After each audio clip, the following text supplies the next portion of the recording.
நபிகள் நாயகம் காலத்தில் சகோதரர்கள் இருவர் இருந்தனர்.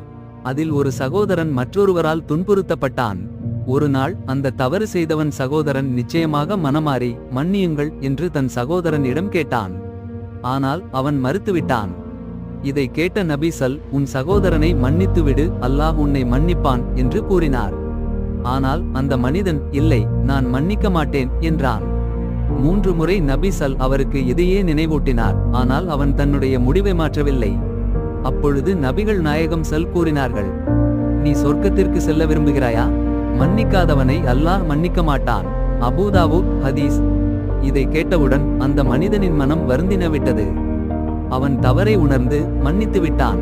ஏனெனில் அல்லாவின் இரக்கம் அவருடைய அடியார்கள் இரக்கம் காட்டினால் மட்டுமே கிடைக்கும் பாடம். மன்னிக்கிறவர்களுக்கு அல்லாவின் இரக்கம் கிடைக்கும். பக்குவமில்லாமல் கோபத்தை பிடித்துக் கொள்வது நம் மனதிற்கு நன்மையில்லை. நபிகள் நாயகம் எப்போதும் மன்னிப்பையும் நல்லிணக்கத்தையும் பரப்புவதை வலியுறுத்தினார். அஸ்ஸலாமு அலைக்கும் ஷேர் பண்ணுங்க. இறைவன் அருள் கிடைக்கும்.